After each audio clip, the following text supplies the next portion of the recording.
guys, good morning. I'm at Huffman Metro Park today in Dayton.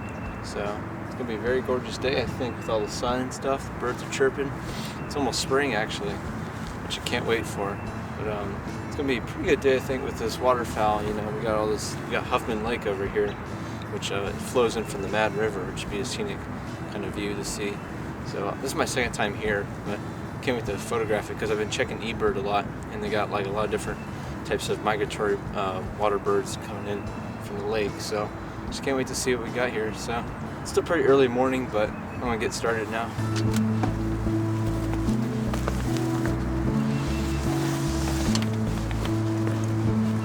One thing I wanted to point out is that most metro parks open later than sunrise, which is kind of unfortunate. I really wish they'd opened earlier, but I understand there's probably their reasons, you know, maintenance and all that kind of stuff. But so I had to get here later at like about 8 a.m.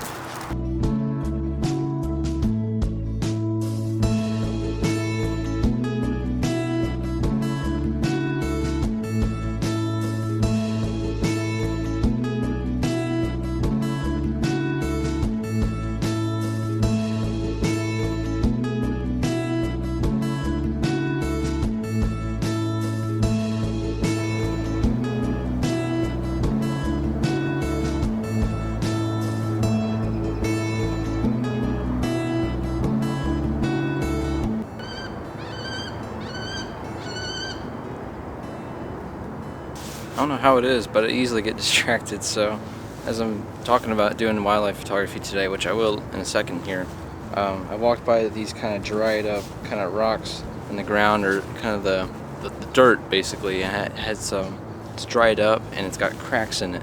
And so I just took some wide angle shots of it with this camera, and it was like 1/50th of a second, f/16 and ISO of 800.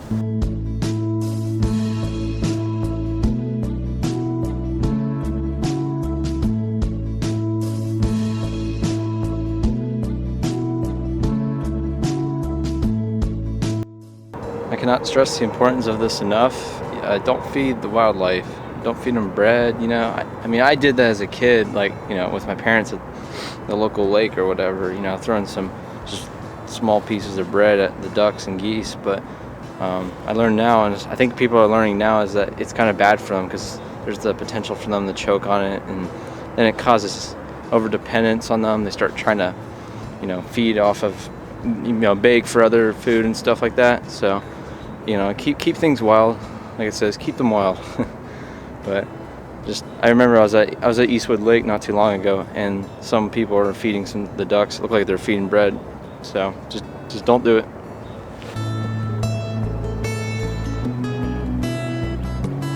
I'm literally the worst at concentrating, at least creatively speaking. You know, I'm pretty organized in other areas of life, but you know, when it comes out to this, it's just I'm all over the place.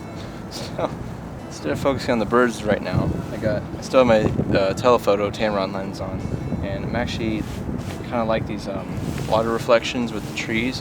So I'm just going to isolate just the reflections instead of showing the actual trees. And so I got shutter speed of 1/60th of a second, and f-stop over 16 and ISO 800. So here we go, and no polarizer, even though I was thinking about it. It's not bad. It's pretty cool. It's got little ripples in it, kind of where it, you know, makes the tree trunks look kind of staggered a little bit. But I'm gonna keep experimenting with it. It's kind of cloudy right now, so it doesn't make such harsh light on there as well.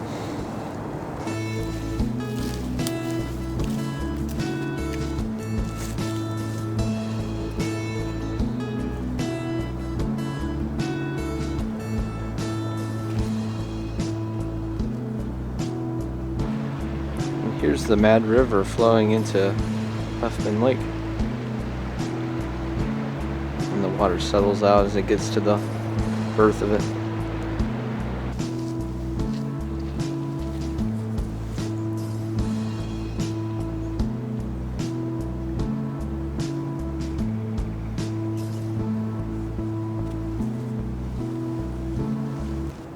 One thing I've been doing a lot today is it's just simply listening for all the bird calls. There's a multitude of different species I'm hearing that I can identify, and some that I'm not too sure of, but it just really helps to just use your ears and especially your eyes You know, just look around, hear around, and then see what you can find.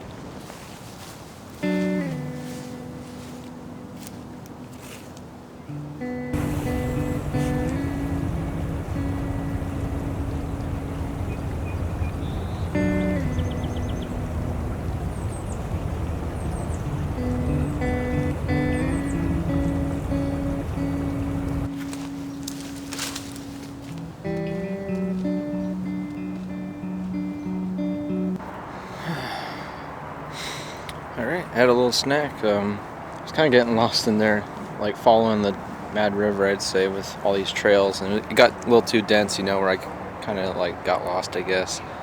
And so I just turned back. It was getting really muddy too, but I just had a little snack.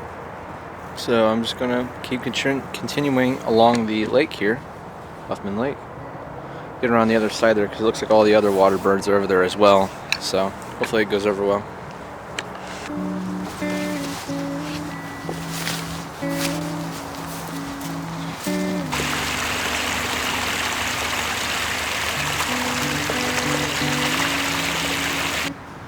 This is a pretty good vantage point on looking the lake, just because birds tend to fly into the wind.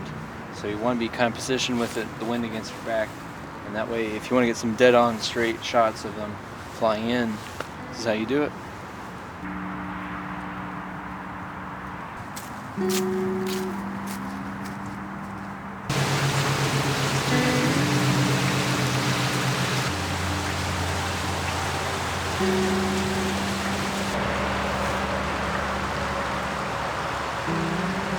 So I found this very beautiful, clean looking, tiny little cascade waterfall over this little stone slab that kind of curves, you know. And I'm actually using my Tamron still. I've been using it for everything but wildlife, but it's kind of cool to really compress that little landscape and make a little long exposure with this.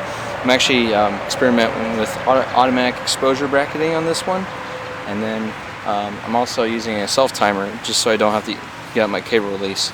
I have 2 seconds.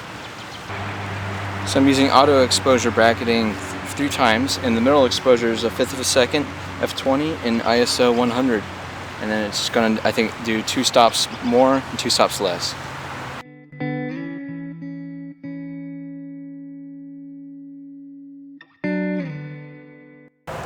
I spotted a red squirrel. They're actually smaller than the gray squirrels, which are related to, basically. I didn't fortunately get any good photos of it because he scampered away and I couldn't find him.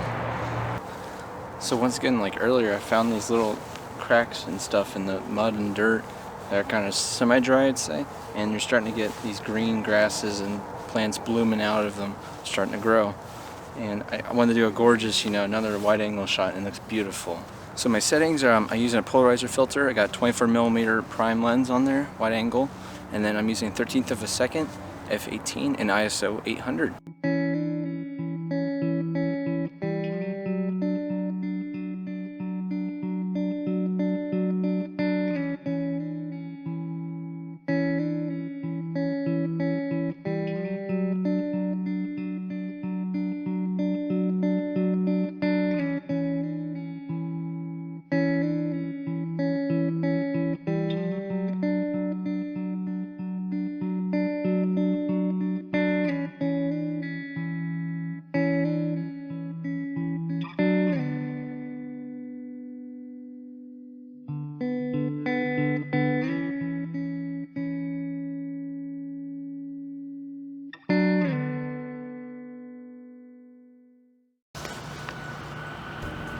Alright, now we're getting some bird action here.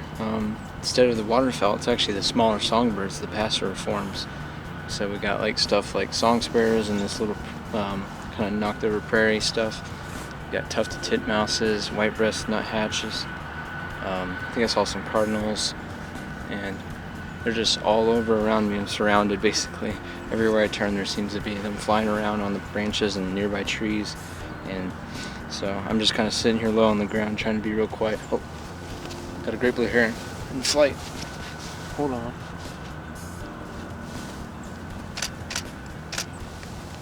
I was not ready for that, like I should have been. Now you got that candid moment there. Some action. Looks like he's flying, yeah. He's going across the lake. Looks like he's getting ready to land. He's starting to lower. But it's pretty exciting, I guess. Got some decent looking shots, you know. Can't wait to look at them on the computer and see how they look. You know, big screen and everything, get to edit them. But day's not over yet.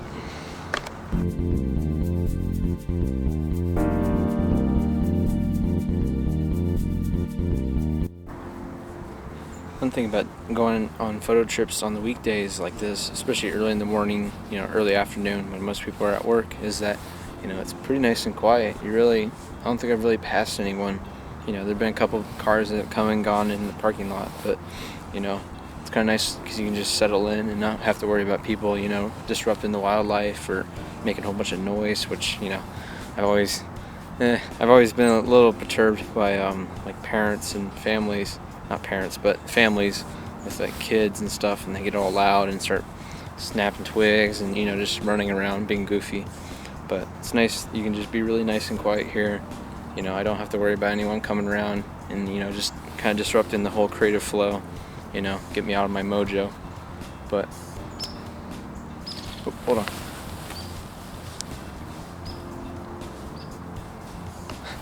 Once again, 2 great blue herons flew by. But I wasn't ready again, which is unfortunate, but that's okay. Maybe someday.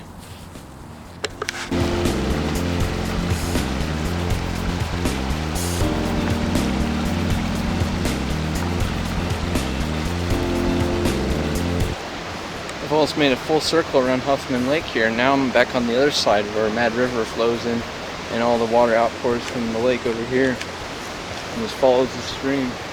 So, almost made it. Almost there.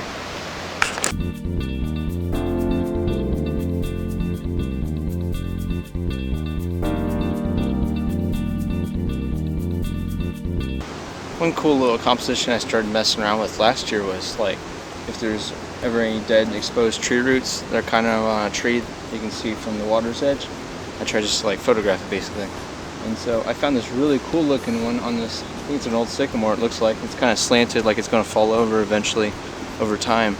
But more than half of the tree roots are exposed. And so I'm just going to use my Tamron lens, crop in real nice and tight, and compress that and make it look like a really, you know, abstract little tree roots kind of photo.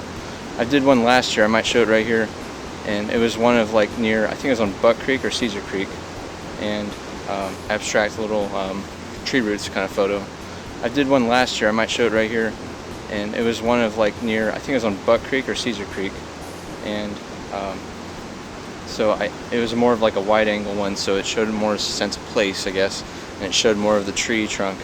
So this one's going to be very tightly composed, and I just want to accentuate and show off the details in the roots. For my settings, I got 40th of a second, f14, and ISO 800. So here we go.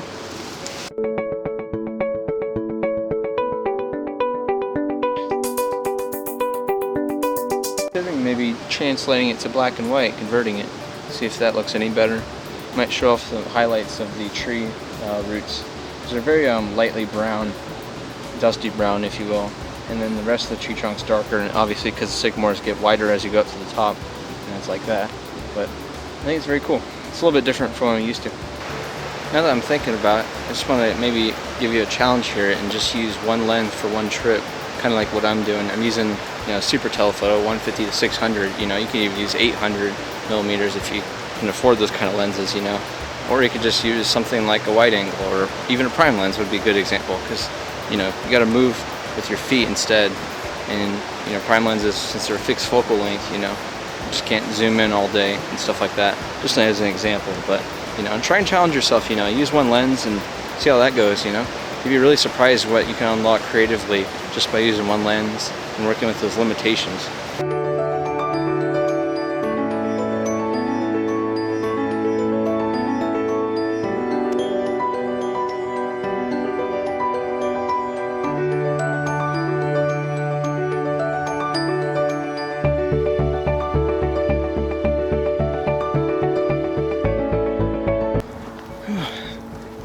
Huffman Dam. place is massive. And some larger, looks like a bird of prey or a great blue heron, I can't tell, flew away. Every time, you know? Every time I show on the video. Yeah, whatever. Oh man, this thing's, it's pretty beautiful. I mean, for a dam, I guess. It's very big. But I remember early last year, I'll show a picture here, got a turkey vulture in flight. And because I was standing all the way at the top and it was like midday sun, so like perfect blue skies and all that. I kind of also took a break from the mud here because my shoes were just getting so gunked up, kept slipping, almost fell a few times. So right now I'm walking on this concrete path along the dam, and I'm probably gonna make my way back to the car. Maybe there'll be some more compositions or something cool. Maybe some bird subjects that get captured, but captured on camera. See what happens. Alright, so I'm slowly making my way back to the car in the parking lot, but I actually passed by in this really like swampy, wet kind of marshlands where all these wet trees are. It's basically wet woods. I found this tree and it looks like a beaver, you know, almost gnawed right through it. So once again, I'm using the 150 to 600 and got settings of 40th of a second, f11, and ISO 800. So I'm gonna try it again here, and actually to experiment some more today, kind of like what I've been doing with auto exposure bracketing, and just trying out different techniques, doing different things I wouldn't normally do, kind of in line with that. I'm actually doing center weight average metering mode, so because I figure I'm doing a vertical format with this tree just to elongate it, right? But I'm also, since the tree's gonna be dead set in the middle, I want to meter for the whole center, basically, if you will, because it'd be on the center is where the metering is going to be. And I also use the 2-second timer just because I want to minimize camera shake and all that. It's good to use that self timer as well if you don't want to use a cable release, or if you don't have a cable release as well.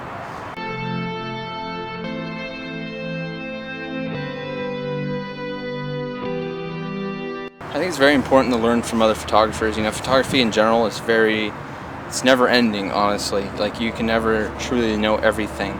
And so I'm always constantly reading other people's ebooks and stuff like that, and it gives me ideas about things I normally wouldn't do, to try them, experiment, you know, get out of your creative comfort zone and just see what you can really come up with, such as this, and using the metering mode and doing things like bracketing and all that. Alright, that concludes the Huffman Metro Park and Huffman Lake on location video. So it was a pretty dreary day. I mean, cloudy, you know, at least right now it is, but I guess the good thing about that is the lighting isn't so harsh, doesn't blow out the highlights in your images and stuff like that. And also, just kind of as a social aspect for me being an introvert, you know, it's kind of nice to work when you don't have 100 people and stuff being loud and walking around you and all that kind of stuff. Not that I hate people, but you know what I mean. I also wanted to recommend that if you aren't already, you should sign up for my email newsletter, because I finished writing a free ebook. It's called Nature Photography as Art, 10 Tips to Unlock Your Creative Potential. And so it's free download once you sign up. If you sign up for my newsletter, you'll get travel updates basically about my trips, maybe like videos like this. I'll give you the links to those. Just kind of like a forum of discussion with me and the other people that are connected.